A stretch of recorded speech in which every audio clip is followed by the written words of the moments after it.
It's time to take a stand, bringing the truth to a fucked up land. We've had enough of the lies and deceit. We're done for good with the toxicity. All hail thanks, we are the Rabyd Nation. All hail thanks, we are the Rabyd Nation. All hail thanks, we are the Rabyd Nation. We are the Rabyd Nation.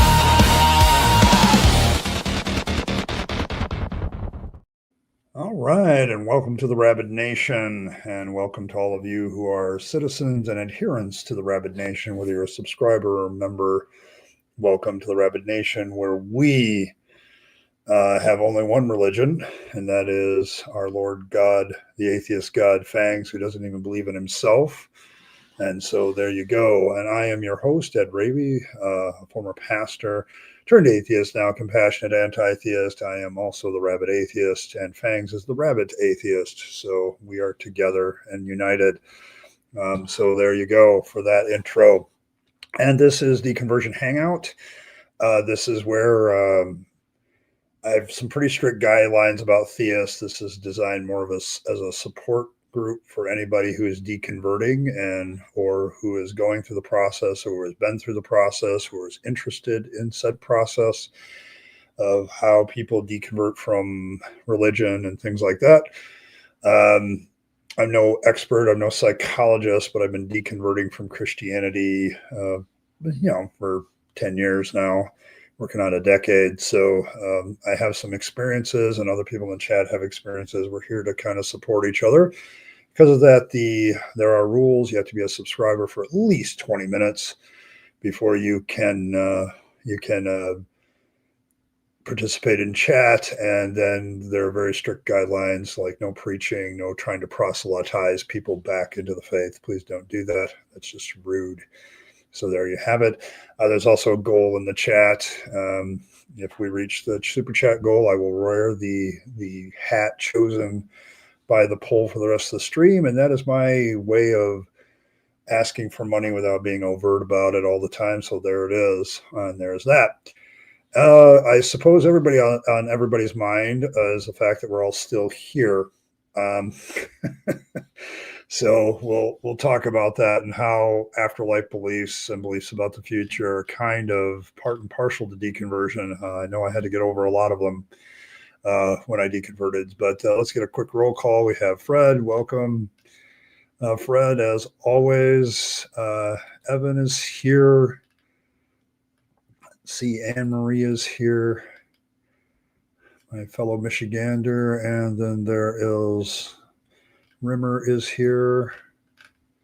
Henry Mars is here.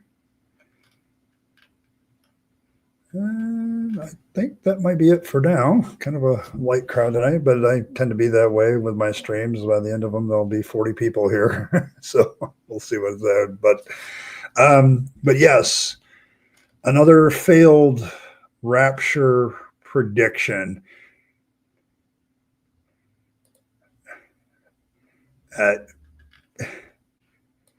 The official term for a person who lives in Michigan is Michigander. Okay. Trust me, we had arguments about this. Okay. It's there. So there we go. But yes, some of you were talking about the failed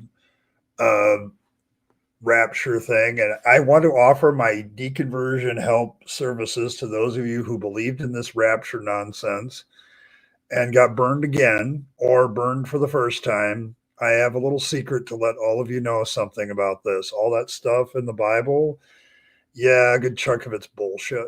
So and I'm very strong about that. And if you want to get over all that stuff, you're welcome at the Deconversion Hangout here. I will gladly walk you through all that. But it's I don't mind these rapture things. They're kind of funny. I just wish people would take my bet. Like, I will take whatever amount of money away from you when another rapture event fails. So, come online, in one of my streams and bet me that the rapture is going to take place, put money down on it. And when it fails, my PayPal link is in the description. Okay. So every time there's one of these, I will lay that out from now on. So, so there's that.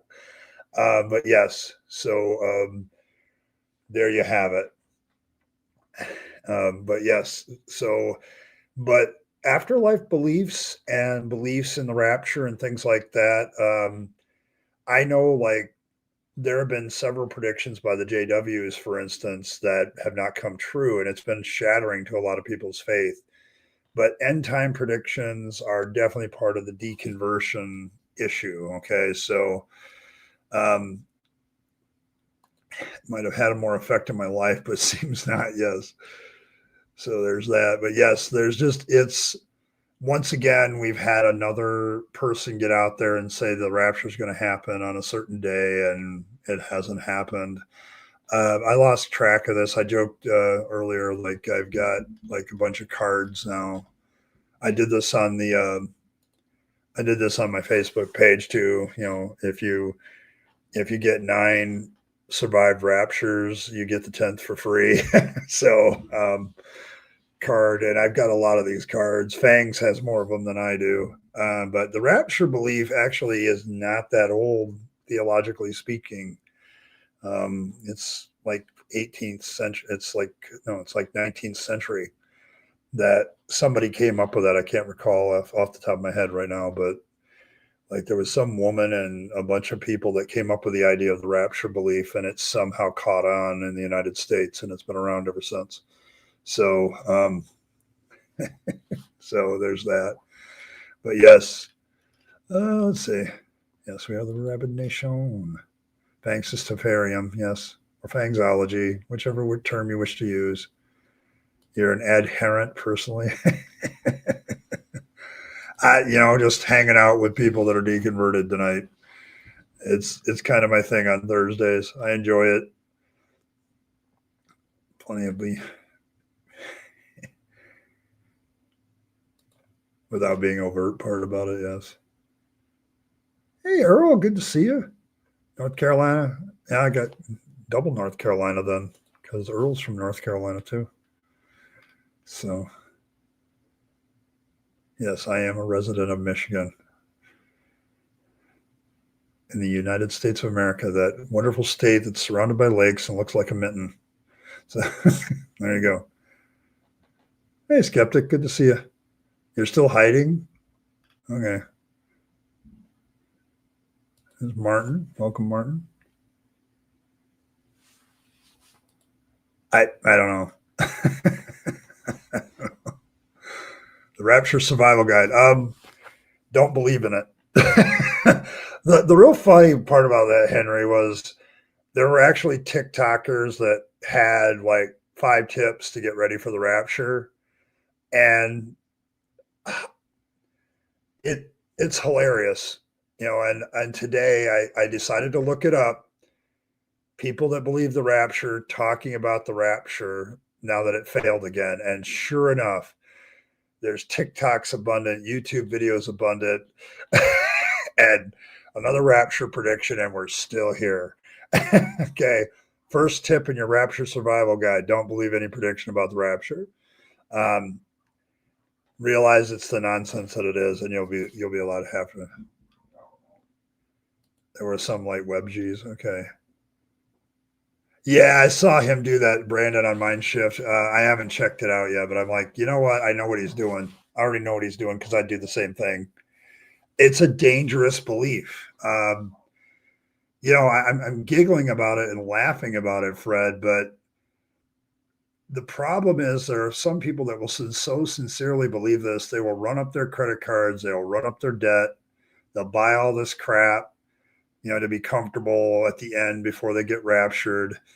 And, they'll cut off relationships with family members because it's pointless.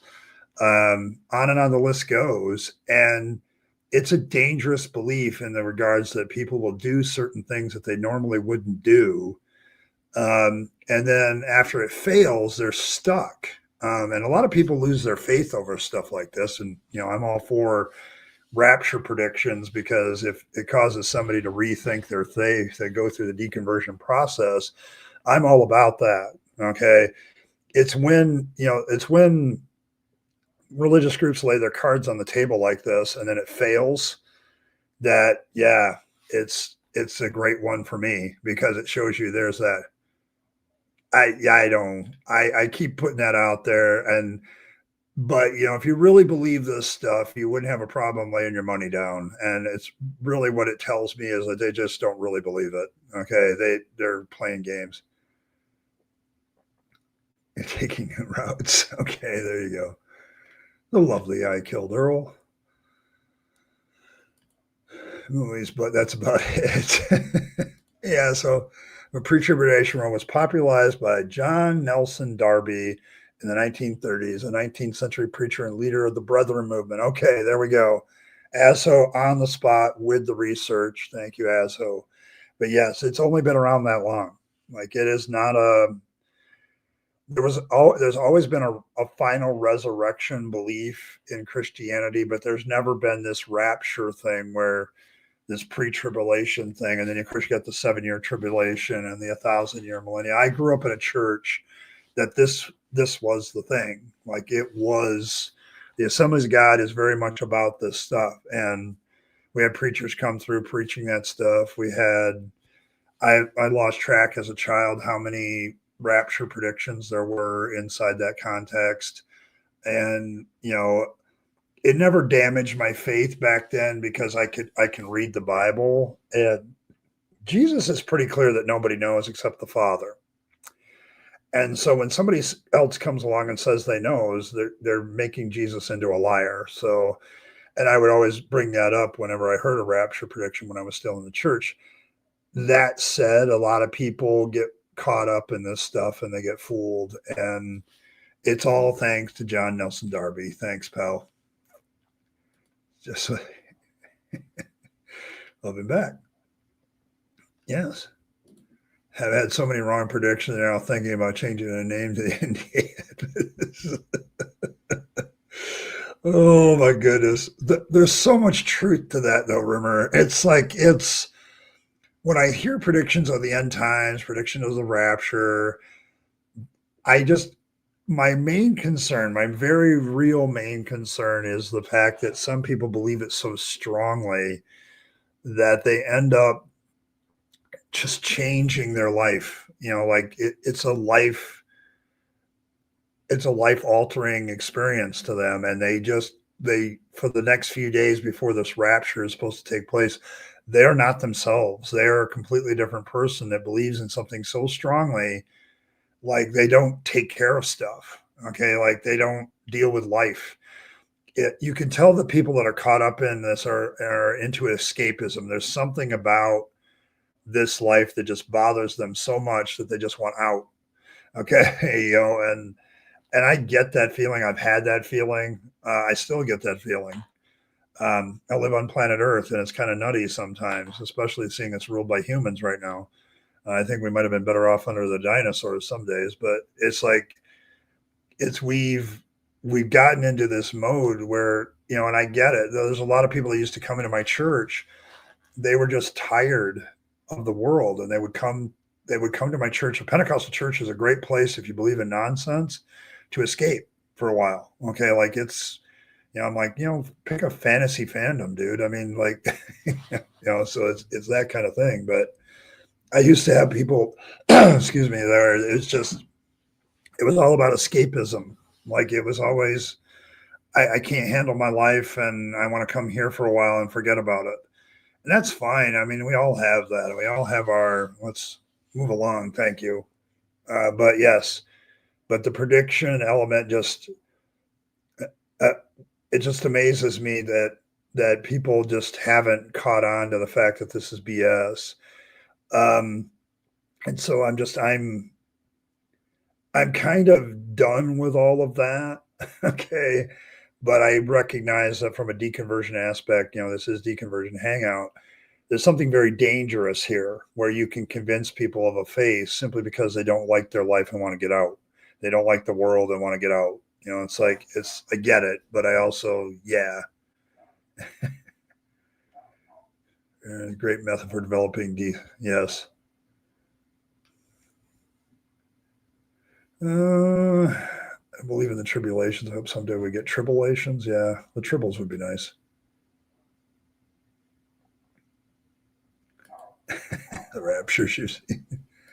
Yeah, and the J-Dubs have a sad history together and failed prophecy of 1878. Yes, that actually wrecked the faith of a lot of people. Okay, and still does. Like whenever these major organizations make a prediction, it still kicks the faith of a lot of people's butts. Which, as an atheist, I'm all for. But the psychological damage that a lot of people go through to get there. So there's that. So.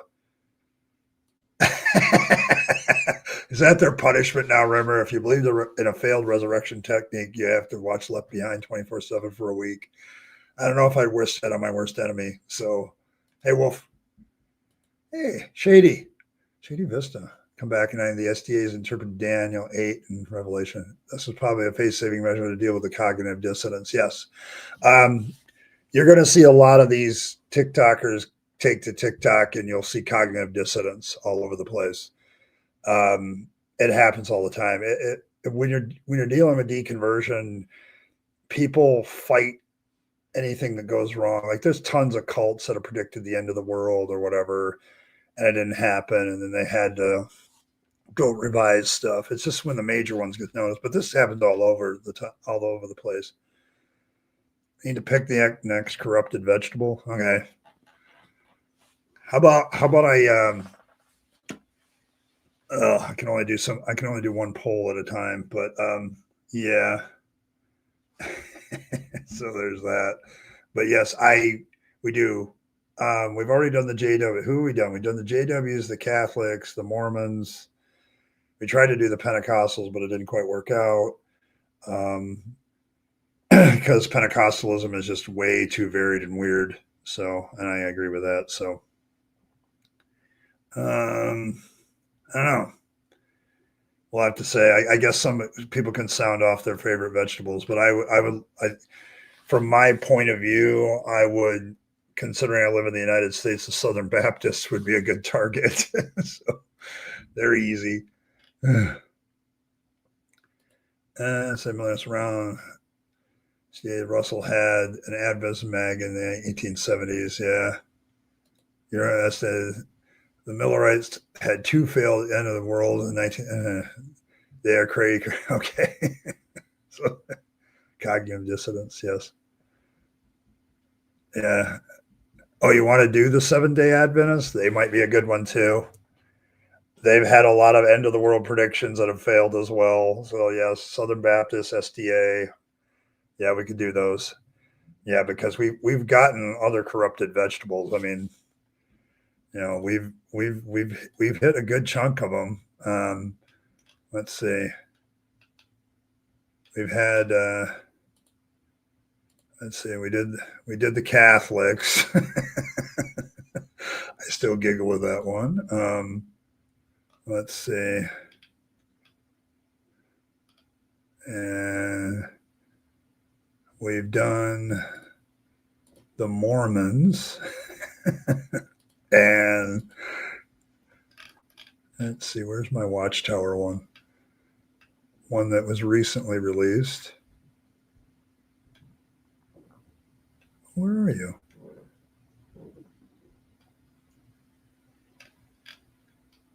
Huh, it's not there. Where did it go? I'm mad now. Oh, wait a minute.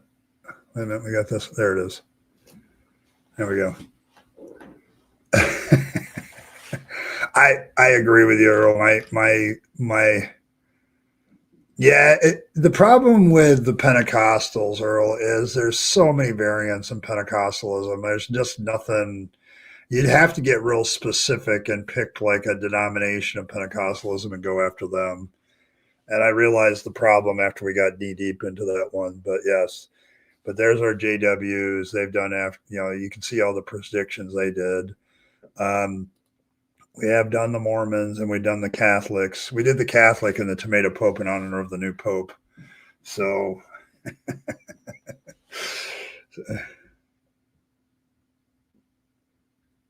there's that. But yes.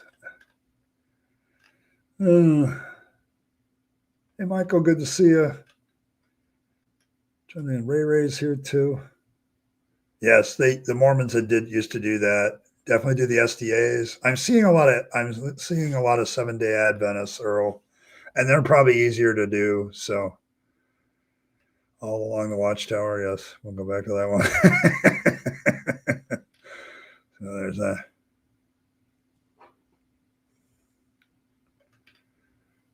Yeah, when I was a Christian, I used to quote that verse to people whenever they did this rapture prediction stuff. And now that I'm an atheist, I realize that kind of undercuts Jesus being God.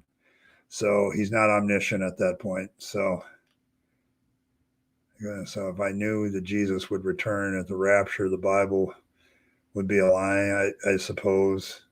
I don't think that, like Asho, I don't think there's a rapture at all. I think that's made up. Okay.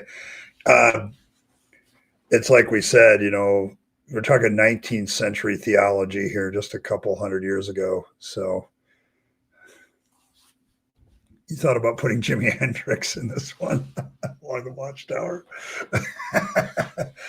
Oh, yeah. Well, let's keep it on the religion. I don't want to corrupt Jimi Hendrix by making him a part of a JW thing. I mean, I'm not sure. Yeah. So there's that. But yes, I just don't. As somebody who used to be a Christian, who used to be part of a denomination that used to believe all this stuff, like the SDAs and others aren't the only ones that believe this jive. It's like it's a common thing in a lot of denominations that are kind of fundy. Like you're wrapped up in this fear of death, and so you have this afterlife belief, and then you further complicate it by patting your ego by like, I'm the only one group of people that's worthy of being raptured by Jesus. Like, it's a real ego trip. And then when it doesn't work out, that's kind of shattering to your ego. Song by Blondie. Yeah, yeah. Said the Joker to the thief. Okay. You don't know too much about the SDA except they're nuts. Okay. Yeah. I mean, we got to pick a vegetable to go with the SDAs. For those of you that are former SDA or connected with SDA, what vegetable do you think would best fit the Seventh-day Adventists? Maybe a vegetable that only blooms every 7 days. Something. I don't know. They're scared of shrimp and pork. Yeah, I know. They follow the Old Testament law about dietary restrictions. I know that much. I used to have a pretty good relationship with the SDA minister here in town, but he's no longer here. We used to talk about these things. One of the few SDAs that wasn't like overly hyper about it. So, but yes, I don't know what vegetable. I guess I'll listen to chat for a while and see what vegetable would be connected to the SDAs. So, but yes, we're well on our way to picking the next vegetable and picking, like, we've got, so what do we got so far? We've got onions for the Mormons. So the Mormonians were born. We have the Catholic tomato pope. So the tomatoes are taken, and turnips and radishes are kind of taken too. So, so there's that. Yeah, we've already done the turnip, unfortunately, because we had to use it for the JWs because, you can't get blood out of a tournament. So a good political play. Oh, I'll emerge once in a while. Okay. Okay. This is the final countdown. Let's not bring Europe into this. Okay. The band, not the countries. so, oh my goodness. Yeah, they're kind of crazy. Yes, we also did the yarmulke early on too, so we can't do the yam. We've already done that. I want to remember that we did the yam. So, leek, leek, Luther. I don't know. Oh, but yes, we could definitely do that. And it should be a rutabaga, Swede. Okay, there we go. If we ever do that one, I don't know if we'll do that one, but yes, the Seventh Day Adventist might be a good target. I'm just not sure which vegetable to use. Other than we can't use the ones we've already used. That's my only rule. But yeah, some of you are wondering what I do with this stuff. It's I illustrate the absurdity of religion by being absurd at times. Argument absurdum is kind of my go-to for a lot of things that I do. So the pickle, would the pickle work? Oh, yeah, no repeats, please. Yes, no repeated vegetables. We have to pick a different vegetable. Perpetual spinach. Oh, we could put Popeye in that, and there you go. Asshole did it for you, Earl. He's got all their beliefs laid out. I mean, the SDAs, I'll give them this, they're at least better to define than the Pentecostals. I know they have like splinter groups like all religions do. Um, but so there's that. Daily bread. Our daily bread. Do we have official state vegetables? I don't know. What is our official state vegetable? You think it's corn for the SDAs? I've been saving the corny vegetable for a corny religion, so maybe it works. So, oh my gosh, what is the state vegetable? I don't even remember. I live here. I can tell you what the state bird is. It's the robin. And the apple blossom is the official flower.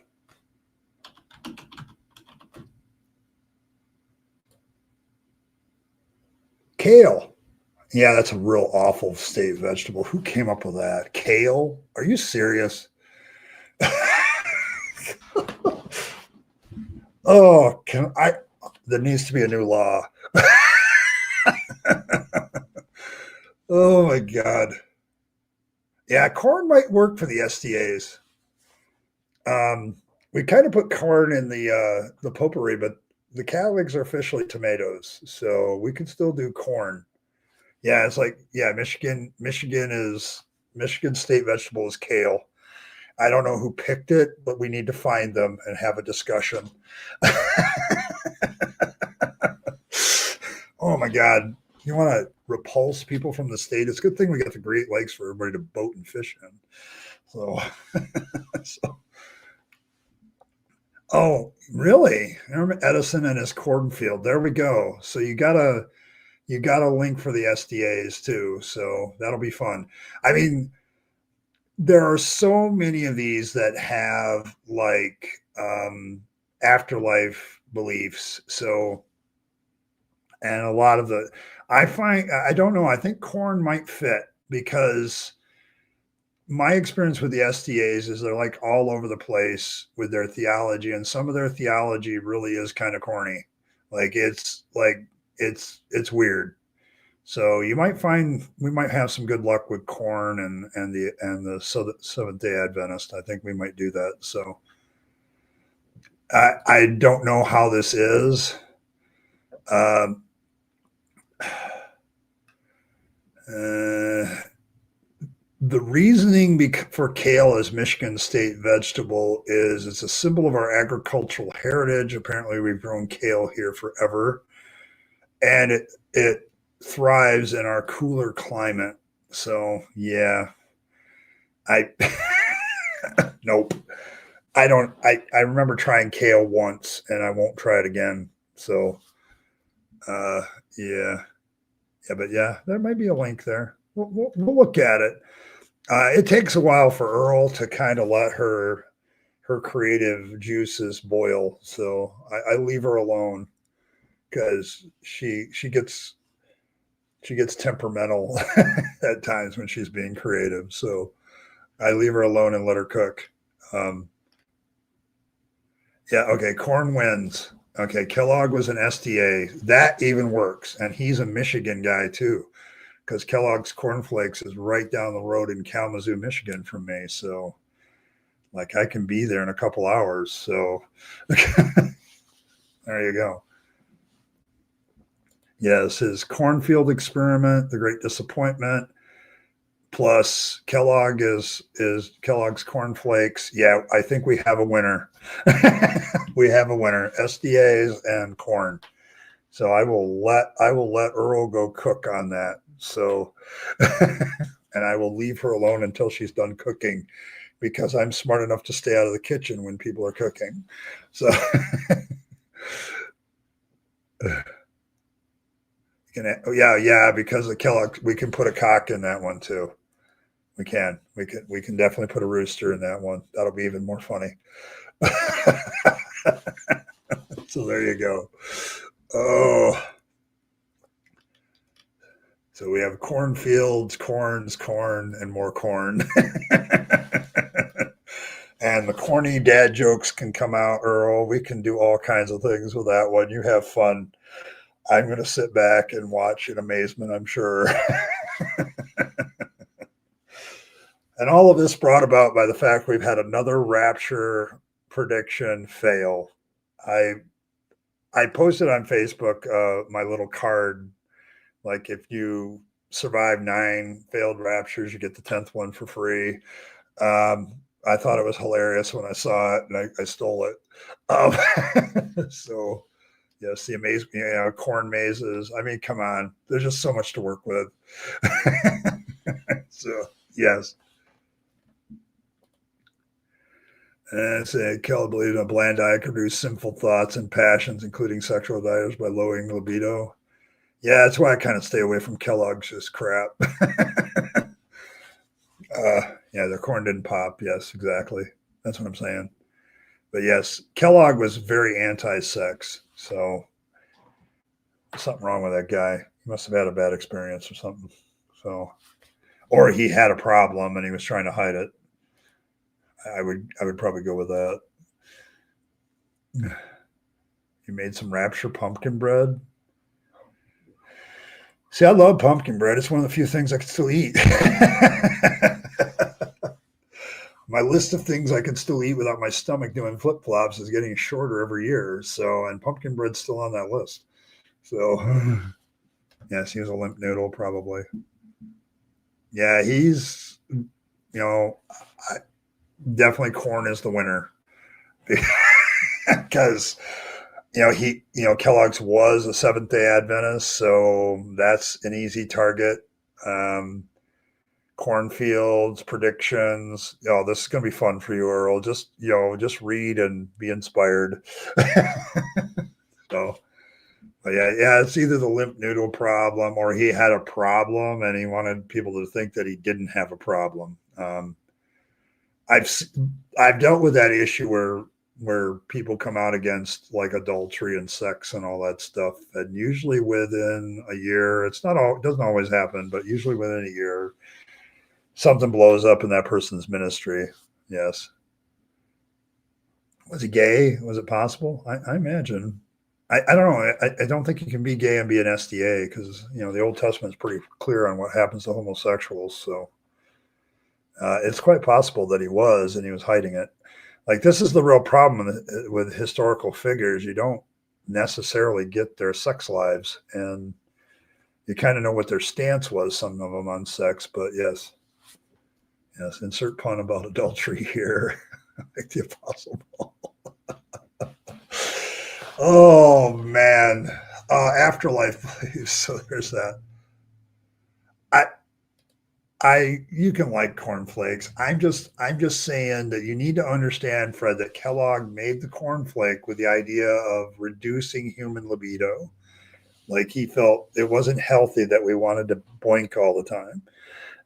And so he created cornflakes as a breakfast cereal so that you could have a lower libido and be healthier. I'm not sure how that works, but there you go. Now you know. But yes, you can still like cornflakes. There's other brands of cornflakes too that don't have that objective. So, but I would be worried about the lack of sexual libido corruption that appears in corn and cornflakes. We're going to definitely probably have to push that angle in the art, Earl, probably. Yeah, Josh, you can like him. I'm just telling you why Kellogg did the shit he did. He's a weirdo. I mean, if you want somebody to study if you're fascinated by weird people, study Kellogg. Kellogg is a weird person, and he really is.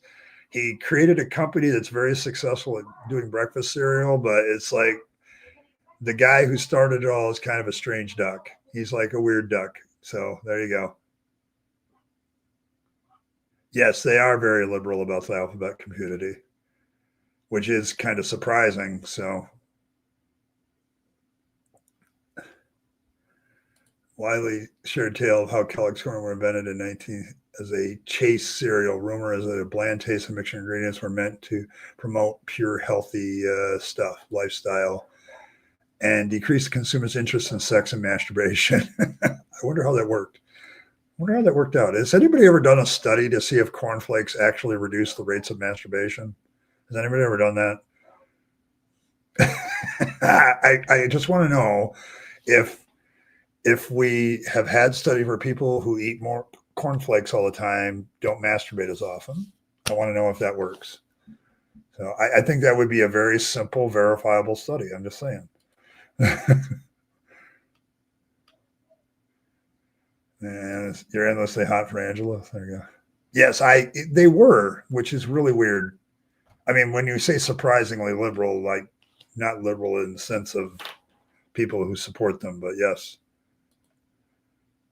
There's some skelly boys in the closet. Corn cobs with condoms.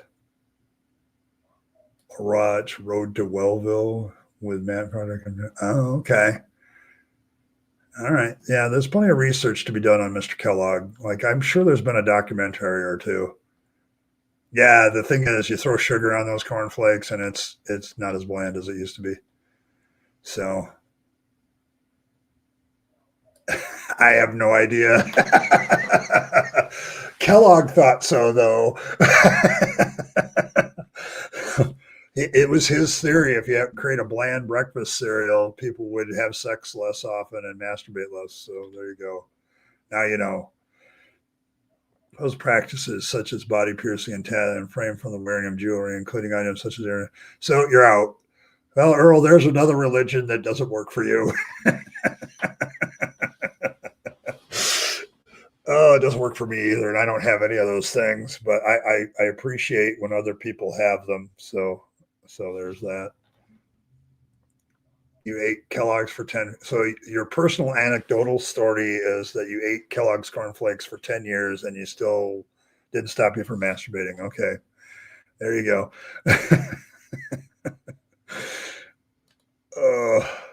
That initial alphabet are stuck in my head. Now we're down to the first three. Okay, gotcha. Yeah, it's a very long list, isn't it?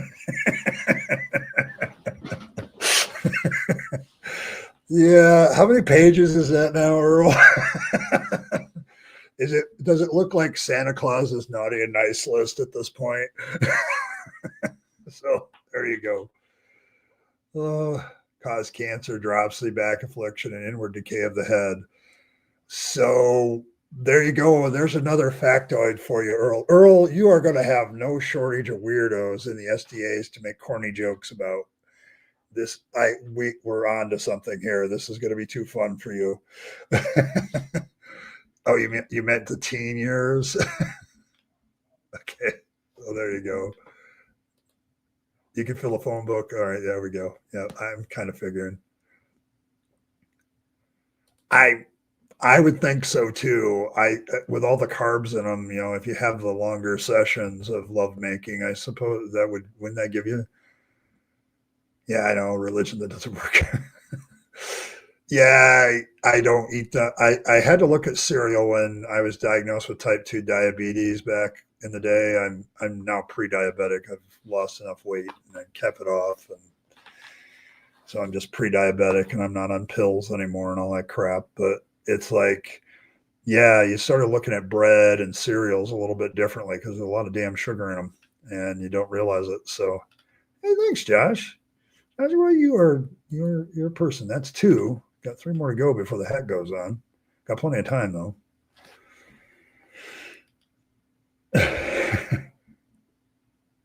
Yeah, it's I remember when I went in for my where my doctor talked about my diabetic condition the last time, he actually told me my A1C was a little low. He was actually worried about me going the other direction. So I'm, I've managed to keep the weight off. I used to have about 100 more pounds on me. So I've done that now for probably 10 years. So it's been I just don't eat as much as I used to. And I focus on other things when I get hungry instead of doing the comfort eating I used to do. I comfort myself with other things. So so there's other things. There's other habits you can do that help out that don't involve putting more calories in your gob. So yes, but it wasn't easy, but I've gotten there where I've got a lifestyle now that it seems to work. I really need to get back to lifting because that even made me feel even better. So, but my gym is charging like $70 a month, and I'm like, you got to be kidding me! I ain't doing that. So inflation rate isn't even that high. Kellogg is a flake. Yes, yes, the habits of rabbits. Oh, yes, he is. They won't eat pork or shellfish, but abortion is okay in their SDA hospitals. Really? Okay.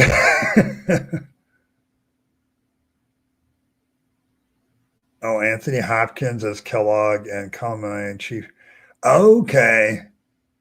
All right. I can see that. You feel the best when you do squats often? Okay. More sessions, less food. Tell Dr. Kellogg.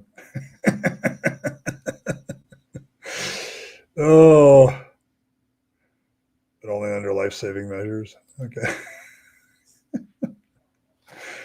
Oh, my goodness. But yes, I can tell you this that to lose weight, I didn't follow Kellogg's recommended diet. I think that wouldn't. Little Richard was a Seventh Day Adventist. He wasn't a very devout one, was he? No, it's because participating in behavior changes behavior patterns. Being a study about masturbating will change your masturbation pattern. Yeah, probably. See, this is why we have skeptic philosophy always comes up with these great quotes since I've known him.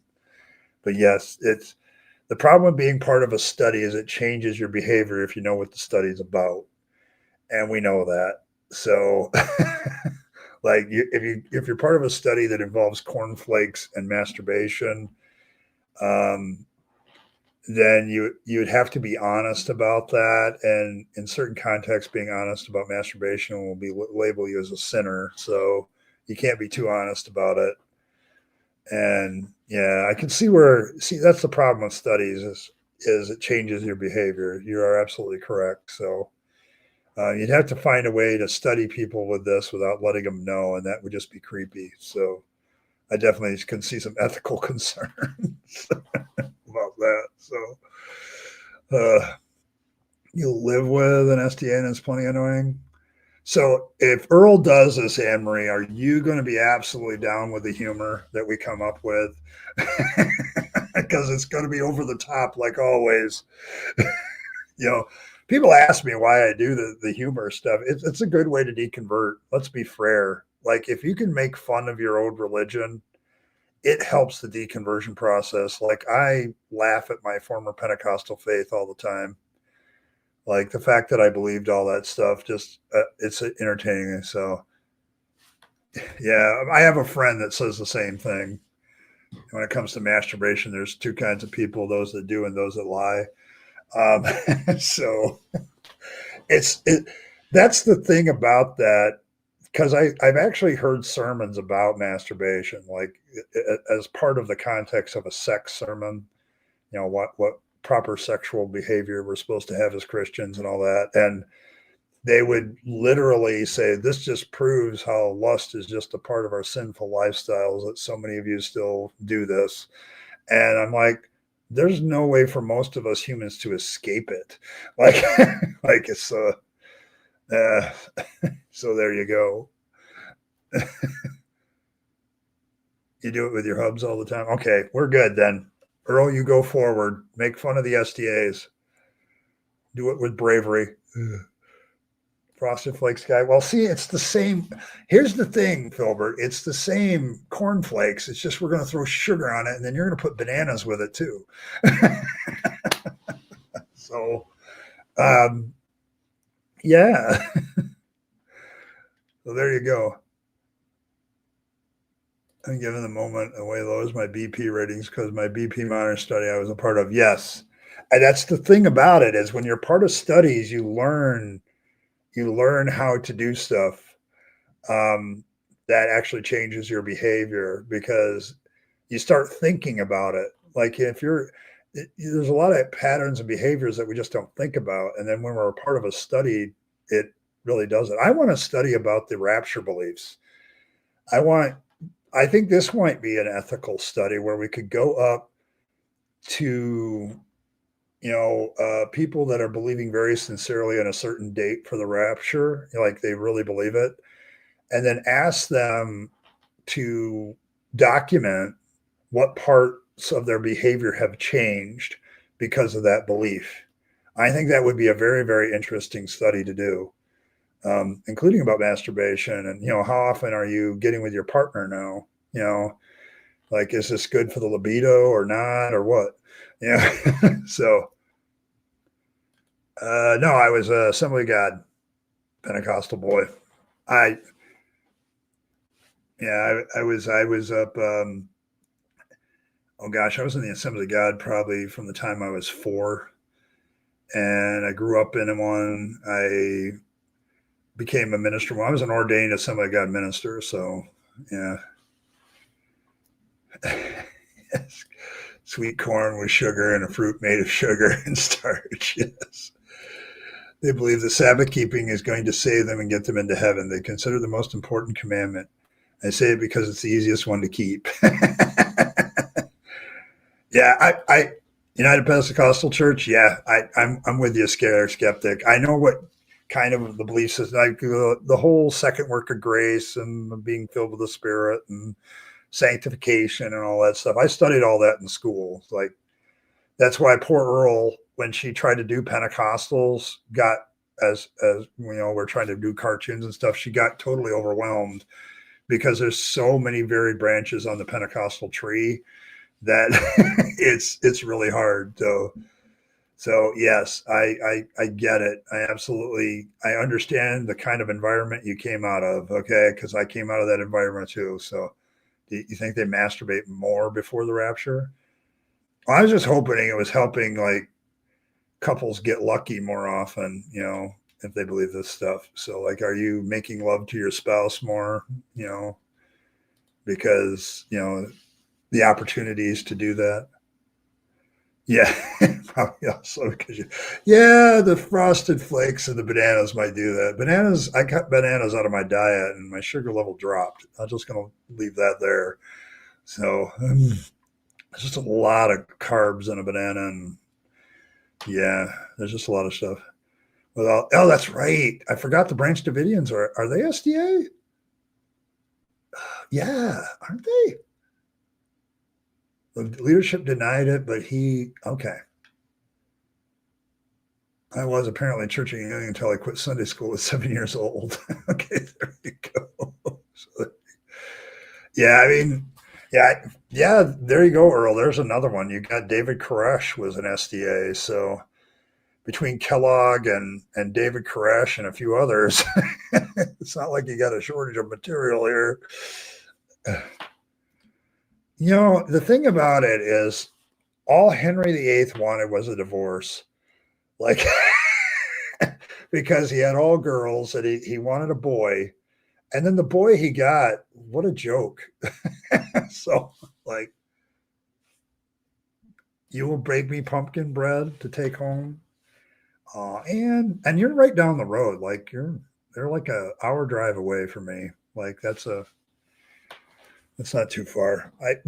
Someday I'm going to meet some of my fans. I'm not sure how I'm going to do that, but I have a few in Michigan. So and a few others that I know from Michigan. So yeah, some of us Michigan YouTubers and stuff probably need to get together. There's actually quite a few of us that are atheists. So I was thinking about that the other day. But yes, the pumpkin bread. And thank you, Kevin. Appreciate you. Looks like Slash is in the lead. Yeah, still need 2 more though. I've got my Slash top hat. It's waiting. Let's see who's rolling here. Yeah, the next closest boy is the newsboy, which tends to be popular. So I have been married to the widow next door, and she's been married 7 times before. Yes, one of my favorite songs. But Henry VIII just, he wanted a boy, and he wasn't getting a boy, and so he got a divorce, married somebody else. They didn't get him a boy. Got divorced. You create your religion so you can get divorced. I got to give props to the guy for, if your religion isn't doing it for you practically, change religions or create one. You drive from North Carolina to Michigan for a meet and greet. Yeah, I have long said that a lot of us atheist content. There are a few, like what was it, Kentucky Atheist and a few others sponsored event at the Ark in Kentucky, and I would have gone, except it was the same week as my family vacation, and I had to make a choice. So it's like, yeah. And so I was actually not too far away, but yeah, it was like the Ark encounter. There's been several times where we have gotten together, Kevin, where people have said, hey, let's do this. And we've done it, and we've had content creators together, and it's been a good time. So as I understand it, I'm not very far away from Baja Con either. Like that's in Canada every year and in the same place, and I could go there too. So divorce beheaded. Yeah. It's, I wouldn't have minded the divorce thing, Evan, but he also felt the need to like kill his former wives. Like, what is up with that? So, fire away. This is my chat, Philbert. You can always do unrelated things. It's like, yeah, like Evan, it's like, why do you have to kill him? You did the religion so you could divorce and just divorce them and let them go. Like, I don't understand the need to kill them. So, but yes, do anything unrelated you want. It's Deconversion Hangout. It's a hangout. Like, I don't necessarily always talk deconversion on the stream. Sometimes it's just about having some fun with people. And I've tried to create, we call it a safe space, brave place for those deconverting. It's why I keep the theists out as much as possible. It's like, if you're going to preach Jesus, we're going to put you in timeout. Like, I don't block people until they become truly and genuinely annoying. My mods know that. So it's my issue for this stream has always been, are you comfortable here talking about stuff? So yes, but Fred points it out, always unrelated is what we do constantly. So it's kind of a feature, not a bug. So there you go. But yeah, unrelated. But yes, my whole goal here is if you're deconverting and you want a safe place to talk about it, I'm here for you. I will gladly sit and have a convo with you about all that stuff, a little cyberpunk lingo there for you. But yes, and I don't like it when theists try to interrupt that and proselytize. Who never married to one of them, I think, because she had been married to his brother, and you can't marry. Yes, yeah, there's that. I think the thing about the Protestant Reformation, when you look at it both in England and the rest of Europe, it was all about boinking. Like, it really came down to a lot of nuns and monks were tired of not boinking and boinking who you wanted to boink instead of who you're forced to boink. So it's like, so there's that. Yes. Yeah, they don't behave themselves when they come to my channel. The respectable theists, they're off debating somebody. They don't come to me. Preach only Fangs and maybe Lisa the Rainbow Drought. Yeah, well, Lisa is Fangs' mother, so yeah. So yes. Doing the Lord's work again, eh? Yes. The Lord's work. Oh, but yeah, I mean, I know it. I get it because when I first deconverted, I didn't feel like there was anybody out there going through what I was going through, or at least nobody I knew. And I've discovered something. There's a lot of people leaving the faith, a lot of them. It's almost like when you study your faith in detail and do it with a critical mind and don't just accept bullshit, you just, yeah, goodbye. Yeah, just because Luther nailed the door. Yeah, that had money and sex. It was money, sex, and power, really. So there you go. Yes, they got tired of paying money to Rome. They got tired of Rome telling them who they could boink. It just, it is circling the drain because even people who are still spiritual and into religion are chucking the organized religions. They just don't. They don't appeal to a lot of people. We're just seeing the reality of the fact that everybody's religion is really individualized and people believe what they want to believe about God or whatever, and then they connect themselves to a group that believes the same, or they were brought up in it and they don't know any better. So, and when they finally learn that there's options, yeah, that's when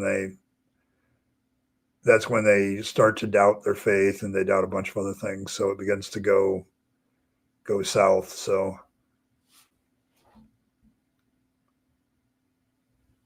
I checked in. I gave my tithing. I'm going to check out now. I'm watching. Okay, go ahead. Yeah, you have a good one, Kevin. But yes, yeah, that's kind of what this stream's about. Stop in, say hello. I'm always glad when somebody stops in and says hello. Occasionally get Dave from Captive Desk and all those guys. So yes, as unique as the individual. So, so there you go. An organized religion. They have probably because 3 schisms since the chat began. Yes, it is like the Assemblies of God you have an organizational structure in most of these Pentecostal churches. They just disagree with each other. Like there's some that are very Episcopal, bishop oriented type organizational structures. There are others that are more Presbyterian with a group of people heading the religion, and there's congregational government for congregationalism. So there's some level of organization to every organized religion. It's just not always, but yes. Goodness, my guy, he will eat them all. Okay, there you go. Yeah, no, fangs there's a long story associated with the creation of fangs. So, but it's pretty typical of most deities, so I use it. But fangs is the rabbit atheist because back in the day when I was doing this channel, the closed captioning always translated my name, the rabbit atheist, to the rabbit atheist, and it was a little bit annoying. And then B.S. Lewis did an interview with me, and the thumbnail had me transforming into the Trix rabbit. So, and I said rabbit atheist, not rabbit atheist, and it kind of caught on. And then you throw in a whole bunch of people, and then me and Earl got together and we did a rendition, and now we're writing a book of the misadventures of Fangs dealing with Yahweh. So it's like it's gotten more and more more and more. So there's that. But yes. But welcome to the Rabyd Nation, where Fangs is our patron atheist deity. So there you go. Thanks, Philbert. Came across a podcast guy who used to CCM group called For Him. I remember them. He was interviewing Amy Graham's ex, Gary Chapman, was talking about his past mistakes and blamed everything on demons. Yes. Oh, I feel bad for the guy. First of all, that he was married to Amy Grant. I'm not really sure about that woman. And the fact that he's still blaming things on spiritual stuff is just how mind-numbingly sad this is at times when it comes to people's belief and faith. But thank you once again. I appreciate the donation. That's definitely high on my list. So thank you very much. But it's like, I get what you're saying. This is a deconversion issue to me because I am amazed at how many people continue to hold on to these beliefs no matter what. Like, they could have something happen to them that completely disapproves the love of God and they will ignore it. So there you go. So yeah, it's becoming more and more unhinged. That's the way we like it, yes. And then creating Protestant of the Bible, was able to get more hands and didn't need specialists to read it. Yes. And I think that was the first step to a lot of people's deconversion, because when you start to read the Bible and you suddenly realize, no, wait a minute, there's something wrong here. So, yes. Yeah. Yeah, it's really pure deflection, Philbert. It's like, my marriage failed, so therefore demons. It's not that maybe you were a shit partner and they were a shit partner, and or probably maybe you didn't really think about, like compatibility, whether the two of you. I I don't get it. And now that I'm out of it, like, it's, this comes up every once in a while. My own search for, a partner is like, the one thing I don't want us to do is be blaming imaginary crap on if we're having a problem. Like, it's one of the things I talk about with a potential partner, or at least I did in the past. Now it's kind of like dried up, but it's like, you see Chapman and Grant, they're blaming their marriage struggles on some spiritual force that doesn't exist. What really was the problem is everybody thought that they should be get together, and they were a good Christian couple. And I'm going to tell you from personal experience that if your only thing that you have together is your Christianity, you're going to end up engaging in a lot of deflection and not taking responsibility for your marriage. It's what killed mine. So I can tell you that. Yeah, no, you're just full of crap. World of pure imagination. Yeah, it's also harder the older you get, too. I need to get rich. Yeah, it's this is what makes it so sad to me, Anne Marie, is like, if you can blame your relationship problems on something else that's a fantasy, what else? What are you going to do with that? What is that going to be? Okay, so it's, I don't know how else to tell people that this actually leads more to problems. My own marriage is a perfect example of how something just goes softer. It's like, it just goes south because you have these silly beliefs. So it's like, you can deflect your own responsibilities onto God. Like, well, God didn't want that. No, it's just like, you suck at what you do and you need to get better. It's like, there's no growth in that when you blame somebody else. And I see that last donation, Joshua. So it's not a hat reveal. It's a hat I've wore before. But, so there you go. I just need the sunglasses and the long hair, and here we go. So there we go. Yeah, it's not just a river in Egypt. No, you're in denial. So there you go. But thank you, everybody. I appreciate everybody who supported the stream today. I mean, Deconversion Hangout is one of my favorite streams, and I'm glad when it's supported because, I'm just here to help people. I really am. And humor does that. A lot of things do that. So yes, but yes, the slash head is here. There we go. You need a hat with a belt on it. Yes, this is it.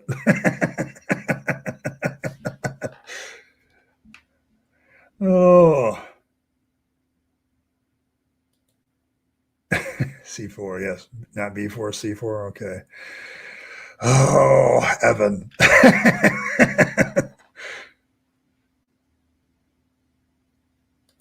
I got to fight with Atheist about two kings, and she bears fun times. So, okay, there you go. Yeah, it is a nice hat.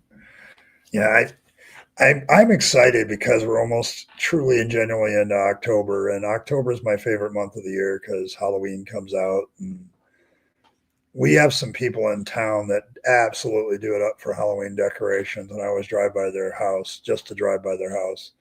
So it's good times. But yes, the the deflection.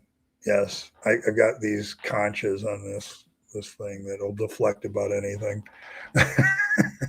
So I don't know. Earl hasn't done an artwork of a night elf wearing a slash hat and holding a guitar yet. So maybe that'll be something on our list. I don't force my artists to do anything, but I make suggestions. So,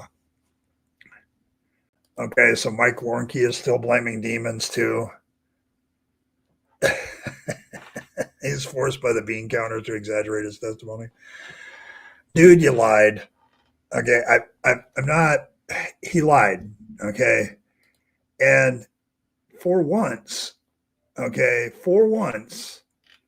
um, Cornerstone Magazine was the one who broke that story, like back in '93. Like he was the one, they were the ones that were like, no, he's lying. He didn't have 500 people in his cup. He had like a small group of 12 people, and he kept exaggerating the numbers to make the story more, exciting. Back then, if you had this really awesome testimony, you could get on a speaking tour and make a lot of money just talking. So you're going to be 37 again. There you go. Yeah, that's your birthday, right? I forgot about that. You're going to be 37 again. Yeah. Okay. Yes, I'm very psyched for Halloween too. She very mauled at 42 children first mocking a bald man. Yes, that's probably it. I have two Christmas that are actually Halloween and Valentine's Day cactus. If I feed them really good, they at the end of the sun, fingers crossed. Okay, there we go. They're Halloween and Valentine's. Okay, probably because they're in the house, so they don't bloom when they're supposed to. Wonderful. Yes. We celebrate Halloween here in America very, very differently. So, like I spent like a week and a half doing the mods and setting the shelves for our seasonal section for Halloween. It fills a whole area in the store. And as soon as we get to about, I want to say October 15th to 20th, we'll be setting it for Christmas. I've already set one corner of the store for Christmas already. So it's because you're okay. You can say, I'll let you have that story, Earl. So there you go. Yeah, so I should have listened to Mark. They're on Halloween and Purim. Can you sense the theme?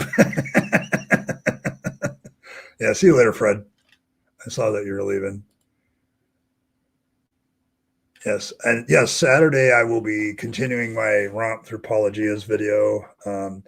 The reason I'm doing that, I had one guy remark on how long it is. I said, well, first of all, Pelagia's video is really long. It's an hour long. It's like one of the longest videos he's ever done. And two, I talk about what he talks about, and we have a good time on Saturday night. So it's about hanging with my peeps and talking about stuff we're interested in together. So, but yes, I will continue to go on that because at the end of Paul's video, like the last half of it, we start to get into some new stuff where Habermas is making some other claims about stuff, and I want to go over that. But yes, I'm going to continue on in that, and hopefully it won't be more than 3. I'm like doing a third of the video each time at this rate, so I kind of can predict 3 parts to it. It was the same as last time, so move along. But yes, today's your birthday. You're 35 and feeling good. It's my unbirthday today, so that's the hat. So, you don't celebrate any holidays, so yeah. I love Halloween because it's fun. Like I get to dress up. Like I get to break. It's one of the few holidays where you can cosplay and people don't think you're weird. So, you know, there you go. Yeah, happy birthday, man. Yeah, so feeling good. 35 and feeling good. That's good. Yeah, I remember my mid 30s. It was a couple decades ago. Oh my gosh, what was I doing when I was 35? Gosh, pastoring my last church in the assemblies, I think. No, my second to last church in the assemblies. And my kids were growing up, and now they're all in their mid 30s. So there we go. Oh. Yeah, I do the pagan holidays too. There you go. Halloween. It just you deconstructed your witchy woo. See, I would have fun with that. Like we have fun with all these religions, Earl. Like do a parody of a witch, like laugh at yourself. So there you go. 3 decades. Yeah, there you go. Yes, I feel bad for them. I think my daughter is getting this way too, and I'm kind of sad because one of the things I used to enjoy is watching my grandkids dress up and see what characters they would pick and all that stuff. And my daughter's becoming more, I don't want to deal with stuff that that is non-Christian, and I don't know, it's a little isolationist to me. It's starting to bother me. But it's one of the things we deal with our families when we deconvert is not all of them agree with us. He's robbing for the model. Oh my gosh. Asshole. Be good. Oh, wait a minute. I'm wasting my breath there. Okay. September 5th could be a holiday. Watching how kids dress up is also tons of fun. Yeah. Yeah, I know. Like they're corpos. I picked up all kinds of lingo from playing Cyberpunk 2077 too much these days.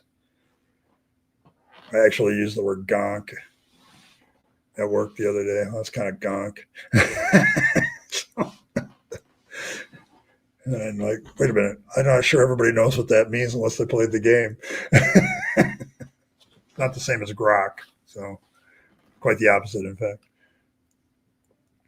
Yeah, they don't celebrate Halloween. Yeah, neither did my church. We had a harvest festival. I mean, that's coming up, guys. Is when I do things actually happen, so I can't really poke fun with it without accidentally hexing something. Okay. Yeah, I get it. It's why I don't go into a Pentecostal church and pray for anybody, because I'm sure somebody would get healed or something, and then I'd be stuck with that. Yeah, we could do that. Mother Teresa's grave. I don't even know where she's buried. Is she buried in the Vatican? Do they actually do that as a saint? SDAs are no holidays ever. There's another fun part of the SDAs. Yeah, your chums know what a gonk is. Oh man, I love the story of that game so much. Oh, it kills me. There's so many different endings, so many different ways you can play it, and I am all about the story of a game. That's why Red Dead Redemption 2 remains one of my favorites. And Arthur Morgan is one of my favorite non-fictional characters. What a dynamic character. Holy crap. And I have to say Cyberpunk has kind of nailed the late capitalism corpo versus everybody else vibe. That I think the reason why that game is so popular, Michael, is like it's not too far from reality. And so, and there's a whole bunch of things. How human are you when half your body is cyberware, kind of thing? And there's just so many social aspects in it, and the world building is well done and all that stuff. So, and they got their own terms and stuff. So yeah. Rhino's Day, I felt bad. We didn't need to celebrate anything. Even we couldn't wait to grow up and deconvert. Yes.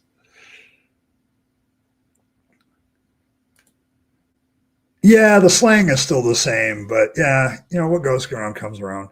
The thing about slang is, when I was studying slang, some terms do come back around. So for some reason, well, it's kind of like, what's the other one? The other game that does that.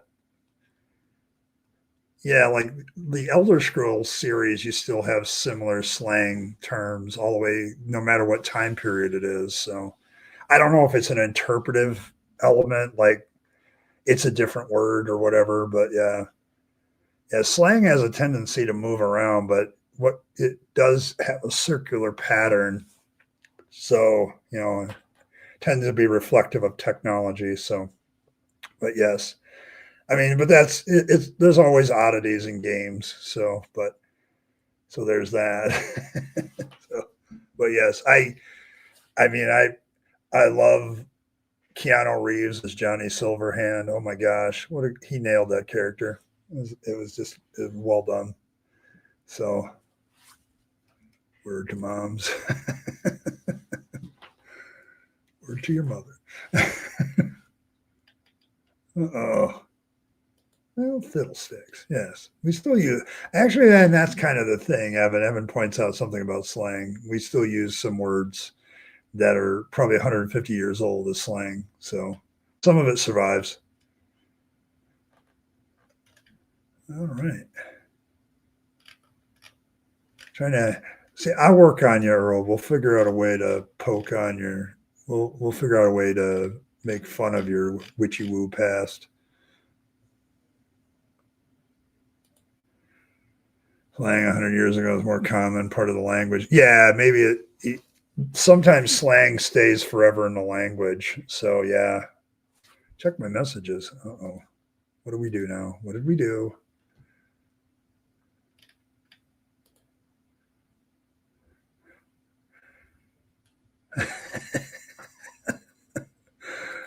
Oh my gosh. Earl. Oh my goodness.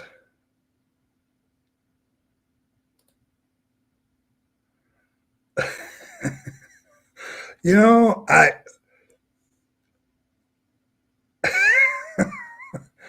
oh my goodness. Okay, I'm going to do one of these, because I I'm going to say this about Earl, that there are certain things about Earl that I have learned that are the Earl truisms, and and one of the things that I have noted about Earl is that one of the things she just sent me is absolutely true, and it's this one.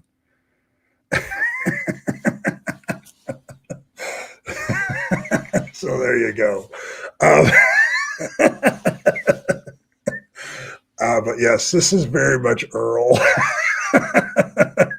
Like, she's one of the sweetest people I know. I tell you, screw with her. And then this is just so true. So, but yes, if you want to know, it's like she's some of the conversations, man. She's one of the nicest people I know. It's like it's love and light, and then all of a sudden, somebody messes with her, and it really is F around and find out. Like it, it is so true. It's so true. But this one, I know the other one was pretty good too. The three displeases later. That's hilarious. But yes, but yeah, the witchy woo part. But this is so much Earl right here. So yes, but yeah, if you want to understand Earl, this is it. Like, it's, if you want love and light out of Earl, just stay love and light yourself. Okay, you'll be fine. But yeah, this is definitely you, my dear. Definitely you. So, all right, folks, I have got to go. I got to get ready for work, but I want to thank everybody that came part of this. And let's see, we got Fred, and we had Josh and Kevin and the mighty Philbert and Josh again donating to the channel. Thank you very, very much. I appreciate all of that. You don't know by how much. Yeah, but thank you all for being here and doing it. And you all can pull out your Rapture card and punch another hole of another Rapture card. That is there. So there you go. So you can actually can actually get through things. So there you go. But yeah, so and if you get up to 9, you can get the 10th Rapture Survival for free. So there you go. I want to thank everybody for stopping by. I appreciate all of you. May fangs nibble on all of your hearts, and may he purify your vegetables with his fangs. May your teeth never grow dull. And may you know the joy of rabbits snuggling on your laps. We'll do that one in honor of Earl, too. So the lap in which our Lord naps. And make sure you don't take life too seriously. Have a little fun with it. You only get one after all, and then it's over. And so you want to take all your time, money, and opportunities and give them to yourself and the people you love and care for, and to make this a better world. You'll be happier if you do. And don't waste them on the trappings of religion and faith, because that's a dead end. I speak from experience. And as always, folks, thanks for stopping by, and I will catch you all next time.